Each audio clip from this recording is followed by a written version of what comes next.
오늘 성경 말씀은 고린도전서 5장입니다. 1절부터 13절에 있는 말씀.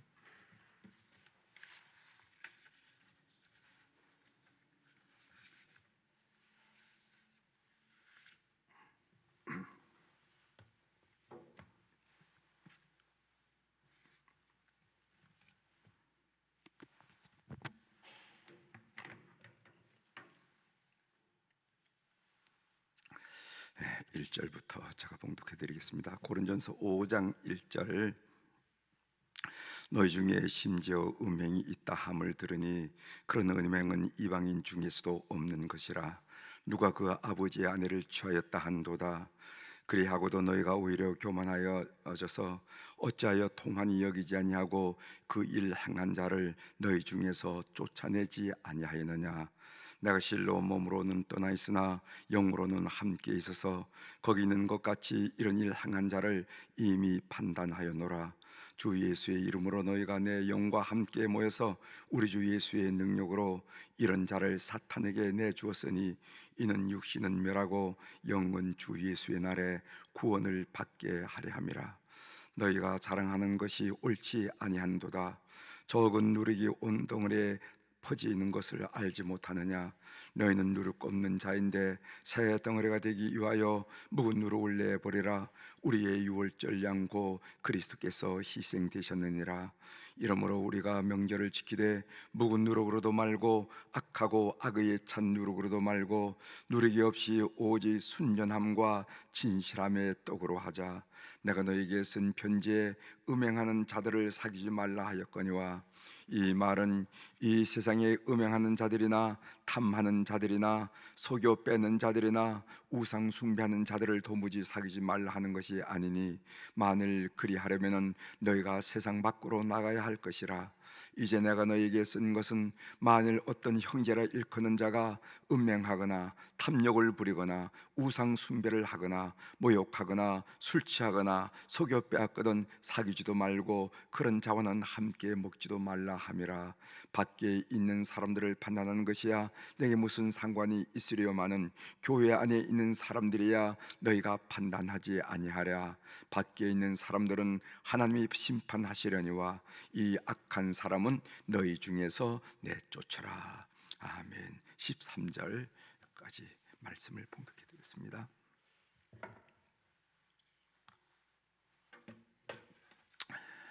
오늘 고린도서 5장 1절부터 13절에 있는 말씀을 중심으로 주제를 죄에 대하여 단호하라 하는 이 말씀을 함께 같이 나누도록 하겠습니다. 이제 4장까지는 고린도 교회 분쟁에 관해서 바울 사도가 들은 소문을 이제 어떻게 이런 일이 생기느냐, 어떻게 이 문제를 해결할 것이냐 하는 얘기를 바울 사도가 하셨는데, 이제 5장부터는 바울의 고린도 교회의 또 다른 문제, 다른 소문에 대해서 지금 말씀하고 있는데, 그것은 교회 안에 음행이 있다 하는 소문을 들었다는 것이죠. 이제 본문을 한번 살펴보도록 하겠습니다. 1절. 너희 중에 심지어 음행이 있다 함을 들으니 그런 음행은 이방인 중에서도 없는 것이라. 누가 아버지의 아내를 취하였다 하는도다. 이렇게 1절을 말씀하고 계세요. 여기 보면은 그런 음행은 이방인 중에서도 없는 것이라. 그러니까 이 고린도란 도시는요, 음행에 관대했던 그런 도시예요. 말씀드렸죠. 우리 고린도전서 우리가 서론으로 여러분들에게 말씀드릴 때 고린도 사람, 코린티안, 이 말의 의미는 뭐냐면은 그 당시 고대 근동사에서는 음란한 자를 지칭하는 말이라 하는 말씀을 드린 적이 있습니다. 그래서 그런 일에 종사하거나 그런 일에 관심 많은 사람, 저 사람 코린티안이 아니야? 음란한 사람이 아니야? 라고 이야기할 정도로 그런 사람. 그래서 고린도라는 도시는 이 음행에 관해서 관대했던 도시인데, 그런 도시인 고린도에서조차도 이방인에서도 들어본 적이 없는 일을 교회에서 일어났다 하는 소문을 지금 들었다는 얘기를 하고 있는 거죠. 누가 아버지의 아내를 취하였다 한도다. 그 아버지의 아내라는 것은 친모라기보다는 계모였음을 암시하고 있습니다. 이런 종류의 음행은 유대 율법에서 엄히 금지한 법이에요. 그래서 레위기 18장 8절 이하에 보면 그 내용이 나오는데 이런 말씀이 있습니다. 레위기 18장 8절에 보면은 너는 네 아버지의 아내의 하체를 범하지 말라. 이는 네 아버지의 하체니라 하면서 유대율법으로 엄히 금하는 것을 보게 됐는데, 뿐만 아니라 그리스 로마 세계에서도 정죄되었던 그런 성적 범죄가 바로 이런 계모, 근친상간이죠. 이런 범죄라는 것을 우리가 알게 됩니다. 그런데 바울은 그 사건 자체보다도 그 사건에 대한 고린도 교인들의 반응을 더 책망하는 것을 보게 됩니다. 2절 한번 읽어보겠습니다. 그리하고도 너희가 오히려 교만하여져서 어찌하여 통한이 여기지 아니하고 이 일 행한 자를 너희 중에서 쫓아내지 아니하였느냐. 그러니까 그런 일이 당했을 때 아마 교인들이 함께 통한이 여긴다. 이것은 죽은 자 앞에서 흘리는 눈물을, 그 애통함을 말하는 거거든요. 이 단어가 통한이 여긴다 하는 말이 그냥 보통 슬픔이 아니라 보통 아픔이 아니라 이것은 사람이 죽은 것은 끝장나는 거 아니겠어요? 그러니까 죽은 자 앞에서 느끼는 그 애통함을 통한이라 하는데, 통한이 여기지 않는다 말이죠. 우리 교회가 어떻게 이렇게 됐느냐? 어떻게 하나님의 교회가 이렇게 될 수가 있는가? 이게 이런 일이 어떻게 일어났는가 하면서 통한이 여겨야 되는데, 통한이 여기지 아니하고 그 일을 행한 자를 너희 중에서 쫓아내지 아니하였느냐 하고 바울이 질문하고 있습니다.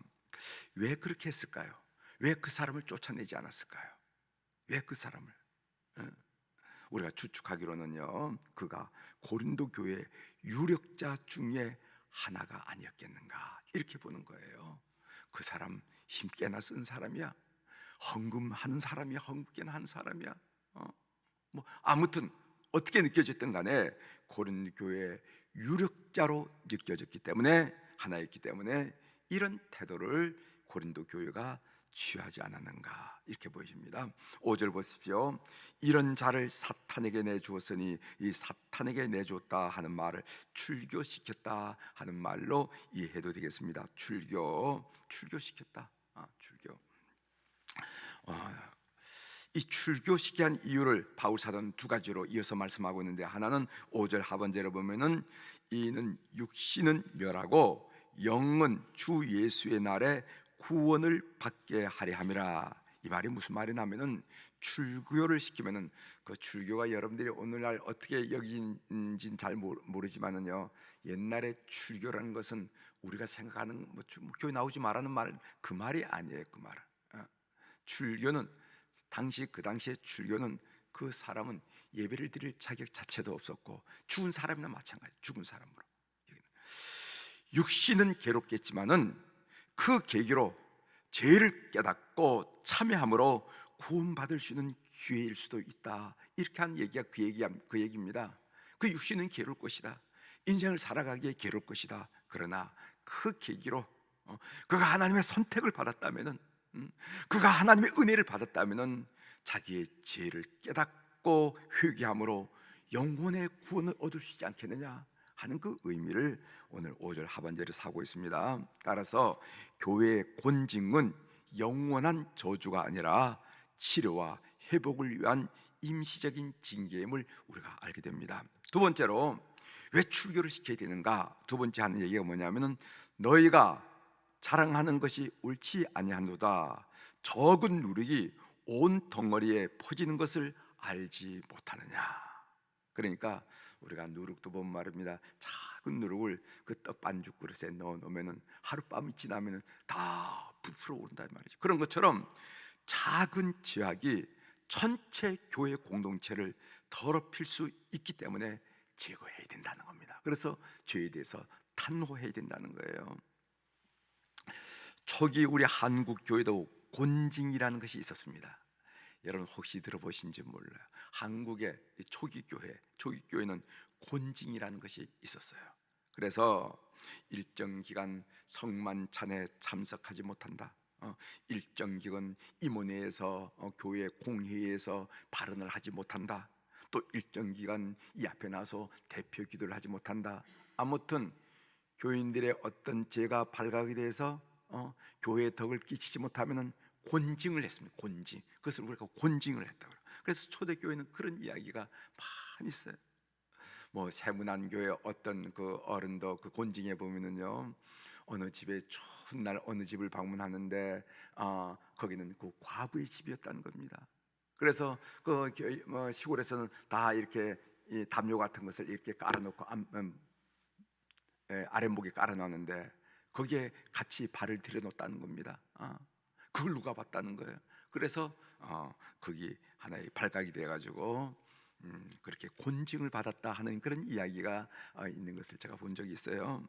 그러나 현재 한국 교회는 교인들을 치리한다, 곤징한다. 여러분 들어보셨어요? 못 들어보셨을 겁니다. 왜냐하면은 다른 교회 나가면 되지. 다른 교회 나가면 이구동성으로 환영하는데 다른 교회 나가면 되지. 교회가 이교밖에 없습니까? 이렇게 하면서 교회를 이 곤징 치리를 무력화시켰다는 것입니다. 따라서 한국 교회는요, 거룩하지 못하고 그리고 자정 능력을 상실한 교회로 전락하고 말합니다. 여러분 자정 능력이 뭔지 알죠?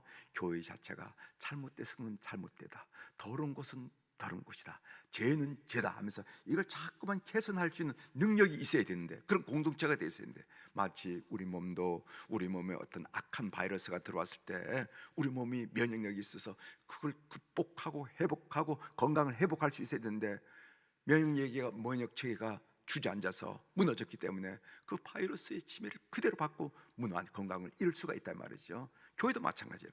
교회가 자정 능력이 있는데 그런 자정 능력을 상실한 공동체가 되어 말았다 이거죠. 그래 한국 교회는 아무도 기대하지 않는 썩은 공동체로 인식되고 말았다 하는 것이 오늘 우리가 공동으로 느끼는 아픔이라 하는 것을 알 수가 있습니다. 13절 마지막 절 보겠습니다.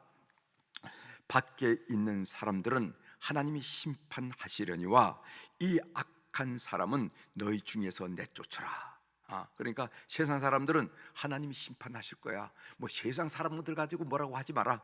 단지 교인들은 너희 공동체에 있는 너희 중에 있는 사람은 그런 악을 볼 때는 내쫓으라. 죄에 대해서 탄호하라 하는 그런 얘기죠. 어쩔 수 없다고 미적거리지 말라는 겁니다. 그럴 수도 있지 뭐 이렇게 관용하지 말라는 겁니다. 탄호하게 처리해야 교회 거리성을 유지할 수가 있고, 그리고 교회 속에 자정 능력을 드러낼 수가 있는 그런 살아있는 건강한 공동체가 될 수 있다 하는 이야기를 바울 사도께서 지금 우리에게 하고 있는 것입니다. 삶의 적용으로 말씀을 드리겠습니다. 어느 목사님의 설교 중에 이런 통계를 말하는 것을 인용하는 것을 제가 들은 적이 있어요. 혹시 수치가 정확하지 않을 수도 있고 또 이것이 무슨 근거로 그런 이야기를 했는지 전 앞뒤를 잘 못 들었기 때문에 그 통계만 기억이 나서 여러분들 말씀을 드리는데, 이거 세계 유엔 단체에서 이렇게 통계를 낸 것으로 알고 있어요.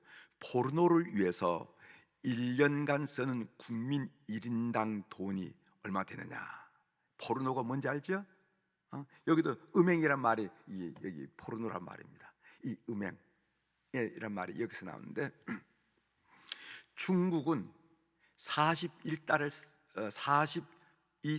쓴답니다. 중국은. 미국은 47달러를 쓴다는 거예요. 일본은 178달러를 쓴다는 거예요. 그럼 한국은 얼마인가? 여러분 한국 어느 정도 될 것 같아요? 그래도 일본만큼은 아니겠죠. 그런데 한국은 얼마나 565달러를 쓴다는 거예요. 그러니까 세계의 흐름과 비교할 수 없을 정도로, 가늠할 수 없을 정도로 지금 우리가 형편이 이렇게 다시 한번 제가 말씀드려요. 중국이 42달러, 미국이 47달러, 일본이 178달러, 한국이 565달러를 쓴다는 거예요. 이윽고 한국은요, 음란의 바다로 변하고 말았습니다. 음란의 바다로. 우리 성도들은 어떻게 느낄지 모르지만은요, 컴퓨터, 인터넷, 여러분들이 가지고 있는 핸드폰, 여러분들이 가끔씩 보는 영화, 여러분 가정까지 들어온 드라마, 윤리의 경계를 막 넘잖아요. 뭘 어떻게 된지 모를 정도로 드라마, 골목 구석구석에 있는 각종 무슨 방인이 예. 그래서 이 나라가 이렇게 되고 있다는 거예요. 이렇게 되고. 이런 팽배해진 음란의 바다에서 우리가 음란의 죄를 극복하고 거룩함을, 성도들이 거룩함을 유지할 수 있는 방법이 어떤 것인가, 어떻게 해야 되느냐, 뭐 이런 얘기를 해서 제가 성경이 나와 있는 네 가지를 좀 말씀을 드리려고 합니다. 첫 번째로 죄를 고백하라. 죄를 고백하라. 내 생각, 내가 하는 쉽게 하는 말, 음란 폐쇄라고 그러죠. 말, 무슨 어느 모임에서 재밌게 얘기한다고 하는 얘기들, 행동, 행위, 이런 것이 대해서 죄를 고백하라는 거예요. 두 번째로는요, 자신의 약함을 인정하라는 겁니다. 자신의 약함. 우리가 우리의 의지가 얼마나 박약한지, 우리가 지성적이라고 얘기하지만 우리 지성이 얼마나 우둔하고 분별력이 없는지, 그런 환경과 그런 분위기에 접어들면 우리 분별력이 얼마나 없어지는 건지, 세 번째로는 우리의 감정이 얼마나 짓궂는지 같은지, 혹 달아올랐다가 죽을 듯이 또 간자듯하가, 이런 자신의 약함을 하나님 앞에 인정. 하나님, 저는 약합니다. 겉보기는 근사할지 모르지만 저는 약합니다. 세 번째로는요, 성령의 도움을 구하라는 겁니다. 성령은 보혜사로, 보혜사라는 것은 돕자가 아니겠어요? 성령의 도움을 구하라는 거예요. 저는 약합니다. 성령님 도와주세요. 성령님 도와주셔서 거룩한 성도로 살아갈 수 있도록 도와달라고. 이런 음란의 바다에서 넌 알 것 없이 휩쓸려 가지 않도록 저를 도와달라고 기도합니다. 그 다음 네 번째로는요, 그런 자리를 피하라는 것입니다. 음란의 자리에서 음란을 이긴 장사는 이 세상에 단 한 사람도 없습니다. 그 자리라는 것이 어떤 것입니까? 음란을 자극하는 책, 그런 도서들이 있을 수 있어요. 그런 영화, 그런 드라마, 야한 동영상, 또 그런 자리, 이런 것을 피해야만 성도의 거룩성을 유지할 수 있다 하는 얘기입니다. 참 우리가 신앙인으로 살아가기 참 어려운 데지만은 특별히 이런 문제에서 우리 한국 땅에서 살아가기 어려워요. 여러분, 우리가 이슬람 얘기하잖아요. 이슬람. 여자들을 하여금 여러분이 잘 알다시피 뭐를 뒤집어 써라. 그 뒤집어 쓰는 것은 얼굴만 뒤집어 쓴다. 전 육체를 뒤집어 쓴다. 그 이슬람 사회가 소위 이 성윤리에 있어서 우리보다 더 앞선다는 것을 인정하지 않을 수가 없어요. 우리가.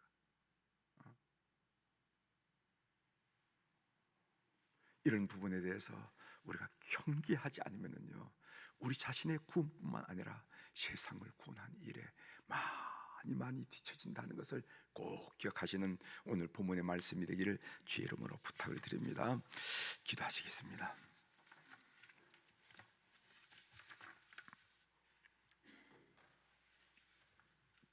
하나님 아버지, 오늘 바울 사도께서는 고린도교에서 들려오는 소문 중에 하나, 음행의 문제를 취급하면서 단호하게 그 부분에 대해서는 단호해야 된다라고 말하면서 그렇게 하는 이유가 무엇인가 하는 것을 우리에게 이야기했습니다. 단호하지 않으면 교회 공동체의 거룩성을 상실하게 되고 자정 능력을 상실해서 이 세상에서 참으로 소금기 없는 소금처럼 버림을 당하고 아무도 기대하지 않는 썩은 공동체가 될 수밖에 없다 하는 것을 알고 오늘 우리를 향하여 당부하고 지적하는 것을 우리가 다시 한번 묵상하면서 나눌 수 있도록 도와주셔서 감사합니다. 하나님 아버지, 우리가 살고 있는 우리 이 공기, 이 분위기, 이 흐름, 이것이 얼마나 얼마나 이 부분에서 약한지, 잘못되었는지, 왜곡되었는지, 타락했는지, 어두워졌는지 우리가 잘 알고 있는데, 하나님 아버지, 우리 모든 성도들이 주의 백성답게, 성도답게 거룩함을 유지할 수 있도록 은총을 베풀어 주시옵소서. 오늘 또 우리 사랑 교우들이 주님 앞에 1,000번째 헌금을 올려드렸습니다. 하나님, 우리가 쓰고 남아서 드린 것도 아니고 쓸데없어서 드린 것도 아니라 우리 삶의 소중한 부분을 주님 앞에 올려드리면서 삶의 모든 것을 주님께 맡겨드립니다. 주의 능력으로, 주의 사랑으로, 주의 은혜로 우리의 자손들의 삶을 이끌어 주시옵소서. 이 일에 이 헌금이 증표가 되게 하시고 확인서가 될 수 있도록 은총을 베풀어 주옵소서. 하나님 아버지, 오늘 수요일날 우리 자녀들을 특별히 주님 앞에 올려드리며 기도하게 하시오니 감사합니다. 해에서 어려운 환경이지만은 직장 생활을 하는 아들과 딸들, 그리고 학문하는 아들과 딸들, 사업하는 아들과 딸들이 있습니다. 또 낯설고 물설은 군대 나가서 국방의 의무를 감당하는 우리의 의젓한 자녀들도 있습니다. 하나님, 이제 고3으로서 또 재수로 삼수로 하나님 마지막 기회로 생각하면서 열심히 매진하는 진학을 준비하고 있는 우리의 자녀들도 있습니다. 하나님, 질병 가운데 어려움으로 우리 부모님의 기도의 제목이 되고 마음의 아픔이 되는 자녀들도 있습니다. 직장을 찾는 자녀들, 직장 생활에 어려움을 경험하는 자녀들, 하나님 모두를 주님께서 챙겨 주시옵소서. 우리가 눈만 감으면은 참으로 그 얼굴이 그들의 기도 제목이 떠오르는데, 간구하는 부모님들의 간구를 주님께서 들어주시고 큰 은혜를 덧입혀서 우리 모든 자녀들이 믿음의 후손답게 반듯하게 시험받아서 이 세상에 거룩함을 유지하며 거룩하게 변화시키는 그런 귀한 하나님의 사람들로 우리 하나님 역사하여 주시옵소서. 오늘 또 하늘의 주권과 땅의 주권을 가진 우리 주님의 이름으로, 거룩한 이름으로 이 새벽에 선포합니다. 내 영혼이 잘된 같이 범사가 잘되고 강건한 축복을 우리 모든 교우들이 하루를 살면서 받아 누리게 도와주옵소서. 하나님, 잊혀진 대상이 아니라 늘 우리 손을 붙들고 늘 심중의 대화를 나누며 우리 하나님과 함께 동행하는 그런 하루로 역사하여 주시옵소서. 감사드리며 예수님의 이름으로 축복하며 기도 올려옵나이다. 아멘.